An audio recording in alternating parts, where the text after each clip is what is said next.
Les années 90 étaient l'époque où l'index sur le couvercle du coffre correspondait réellement à la cylindrée du moteur sous le capot.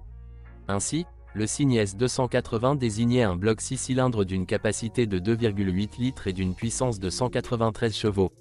Il est peu probable que quiconque doute que ce moteur n'a pas sa place dans un si grand navire. La même chose peut être dite à propos de la version S320 ou S320 avec le même moteur, mais étendu à 3,2 litres, 231 chevaux.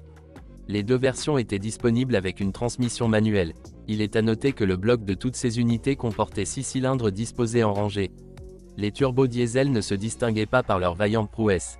Ici, des unités 6 cylindres OM600 d'un volume de 3,0 et 3,5 litres ont été utilisées, développant 177 et 150 chevaux. Respectivement, le couple, 310-330 Nm, n'était pas impressionnant et n'était pas beaucoup plus élevé que celui du moteur atmosphérique le plus modeste, 270 Nm. Le TD ne permettait de réduire les coûts d'exploitation que parce que le carburant diesel était moins cher que l'essence à l'époque.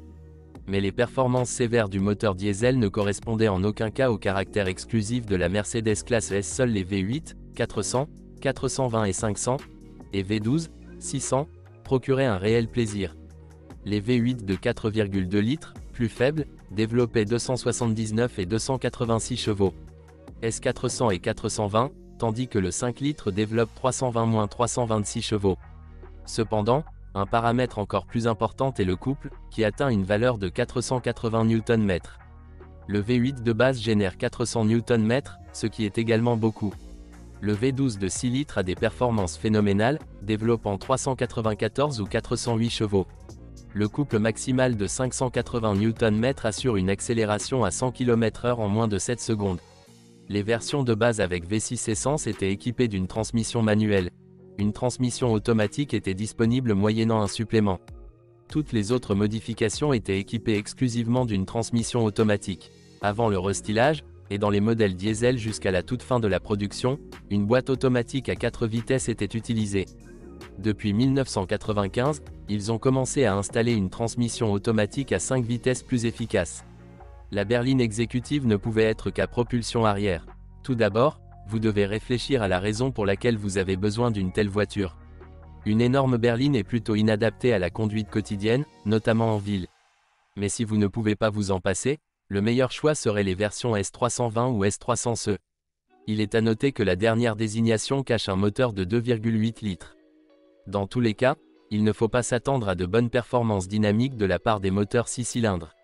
Il ne faut pas compter sur une consommation moyenne de carburant inférieure à 15 litres. Les versions à transmission manuelle sont un peu plus économiques, mais pas aussi confortables. Contrairement à la croyance populaire, l'électricité des groupes motopropulseurs n'est pas compliquée et ne nécessite pas d'intervention constante. Tous les moteurs ont un entraînement de distribution de type chaîne, qui est durable. Cependant, avec un kilométrage impressionnant, c'est la chaîne de distribution et les engrenages du moteur S612 cylindres qui s'usent le plus rapidement. Les coûts d'exploitation sont directement proportionnels à la cylindrée du moteur et au nombre de cylindres. Mais il faut aussi démonter 2 têtes à 6 chambres, ce qui coûte assez cher. Vous devez également vous préparer à la soif insatiable du 6 centièmes, environ 20 litres au 100 km. Cependant, la fiabilité et la durabilité des moteurs dépendent du soin apporté au passé. Les moteurs diesel sont plus sensibles au dysfonctionnement, surtout le 3,5 litres, qui craint la surchauffe. Le R6 essence le moins cher à réparer, et il est également familier à de nombreux mécaniciens. Un V8 coûte un peu plus cher à entretenir, et si quelque chose de grave arrive à un V12, vous aurez difficilement les moyens de le réparer. Lorsque vous recherchez un exemplaire adapté, évitez les voitures converties pour fonctionner au gaz. Il est quasiment impossible d'évaluer la qualité de l'installation des équipements à gaz et la régularité de son entretien. La classe S des années 90 est l'une des voitures de fonction les plus fiables de son époque. 10 ans de développement n'ont pas été vains. Bien que les propriétaires de classe C et de classe E soient confrontés à la corrosion, la carrosserie du W140 peut résister à bien plus. Les exemplaires des 2 premières années de production, 1991 et 1992, sont moins sensibles à la corrosion. En 1993, Mercedes, conformément à des exigences environnementales plus strictes, a commencé à utiliser des peintures à l'eau. Ils résistent moins bien à la rouille et commencent à s'écailler plus rapidement que les anciens vernis à base de solvant. Mais même si de la rouille apparaît, le métal résiste très longtemps à la corrosion. La partie électrique ne tombe pratiquement pas en panne, même malgré un équipement aussi riche. Des problèmes avec les équipements électriques ne peuvent survenir qu'après des accidents graves et des inondations. Cependant, vous devez vérifier le fonctionnement de tous les systèmes, en particulier les vitres électriques et la climatisation. Lorsque vous achetez un exemplaire relativement bon marché, vous devez vous concentrer sur l'examen du moteur et de la transmission automatique. La réparation de ces unités ne sera pas bon marché. Il vaut la peine d'inspecter la boîte et l'essieu arrière pour déceler les fuites.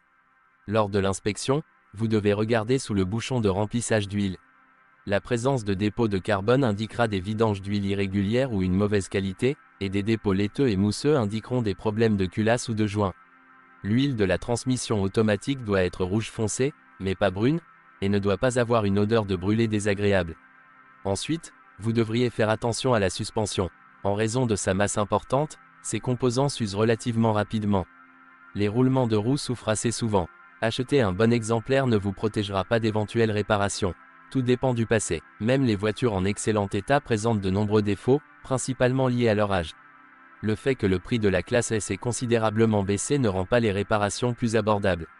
Une utilisation intensive tue rapidement les plaquettes et disques de frein de qualité moyenne. Plus le moteur est puissant, plus les roues sont grandes. Si vous comptez conduire pendant une longue période, vous devez remplacer les composants usés par des produits plus résistants.